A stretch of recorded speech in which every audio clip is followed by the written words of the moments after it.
So the riots, I mean, it was scarcely a year before a major rift developed between Nkrumah and the UGC leadership because of their response to the riots.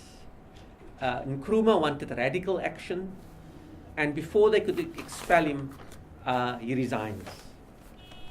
He was a very charismatic, he was a very good orator, and a man who liked theatre. And so at a public meeting, for instance, where he resigned, he gave a speech, and he sort of forced the young people, the young men, to get him to resign, to shout, resign, resign. And he wrote out his resignation on a slip of paper with a pen on the back of one of the boys. So he said, "Yeah, I'm writing out my resignation now," and here it is. So he was great theatre. I don't know, have you watched any of the DVDs of Basil Davidson on the history of Africa? No. Not yet. Okay, you should. Okay. Okay. So then he resigns, and he appeals to some of the lumpen elements, the unemployed, the street boys. They called them in Ghana the veranda boys. Whilst the UGCC decides to make appeals to the chiefs, he goes to the young, to the unemployed. And there would be constant tension.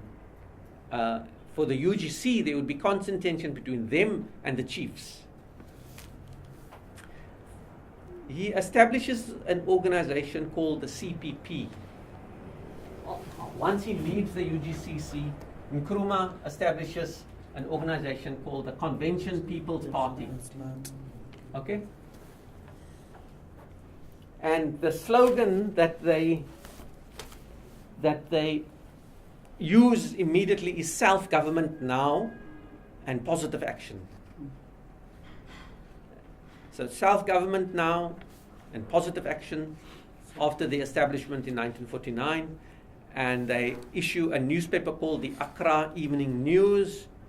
And he also establishes a secondary school because that's his base.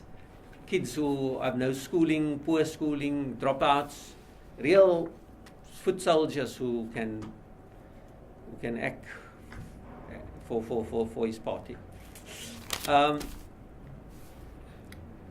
As I told you, there was a constitution issued by Britain in 46, but it was ineffective. It didn't include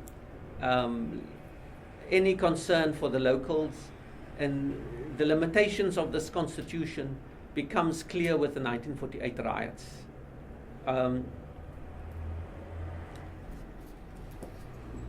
Then there were attempts. There was a commission, as usual, after riots. There was a commission of inquiry, and 1951 a commission report was issued and advised that how these grievances should be issued, should be addressed effectively. But this commission says you must pay attention. The government must pay attention to the chiefs. You see, they're very careful. This is the problem in so much of Africa with regard to colonialism and colonial administration, is their continuous reliance on the chiefs as the intermediaries, and the use of customary law and the use of the chiefs, and not going directly to the people. So in this country we also have traditional authorities. Don't we have these contralesa and these things? And especially in the countryside, they can be very obstructionist. And it's not really democratic, because, in municipal government, they want to say unelected. That's the problem. They're unelected. Okay, they're unelected, but they want to have power. We can have a discussion about chiefs. What say about chiefs, okay? I remember even the English got their Queens, the unelected. Yeah. Mm. Yeah. They have blood. Okay, so so they pay attention to the chiefs. The Commission of Inquiry says, you know, treat the chiefs well, make the chiefs more, give them more power. They will deal with these pressures, you know. And this commission doesn't really address the core problem. Nkrumah was arrested in 51, and a state of emergency was declared. After this commission's report was issued, there were elections, and the CPP contest these elections, even though Nkrumah was in prison. And the CPP win these elections with 55% of the votes. And despite low percentage turnout, they got 34% of the seats. Now, it was still a colonial government, but with now a form of representative government. Do you understand what I'm saying? It wasn't independence yet, but they had elections. So you have these stages of engagement between the colonial state and the locals. And in some cases, there's participation. In other cases, there's no participation. Here, Nkrumah's party says, we're going to participate, even though it's very limited. When he's released from prison, he becomes now the head of government. But now, how can he be head of government when there's still a colonial state and a colonial governor? So they call him the leader of government business. It's a very odd thing. So he doesn't become prime minister, but he becomes the leader of government business. And he has a government. He has ministers, but with little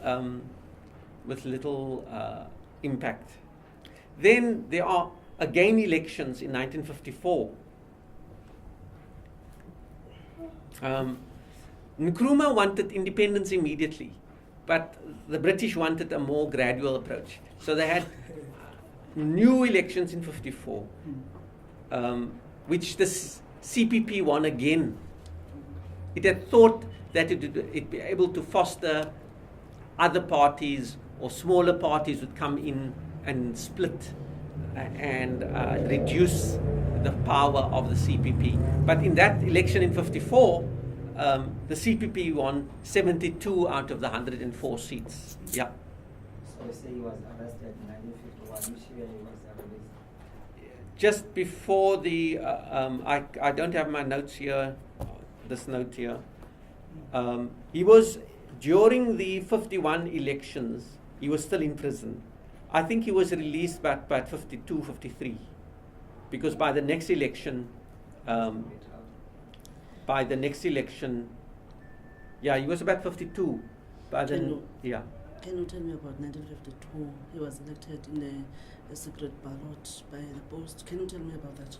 No. It's fine. Well, she's a Ghana expert here. Are you Ghanaian? No. Just read about Ghana. Okay. But now, very interestingly, look at the figures here. This is important to understand. Only 15% of the estimated adult population voted. Only 15%.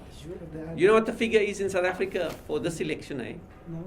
I think 72%. Oh, wow. So that was a very low turnout.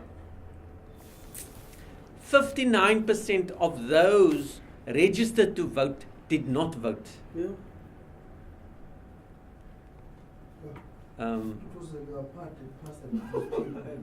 So they came to power with a very low number of votes, actually, relative to the size of the population. Not only that, 160 independent candidates ran for election.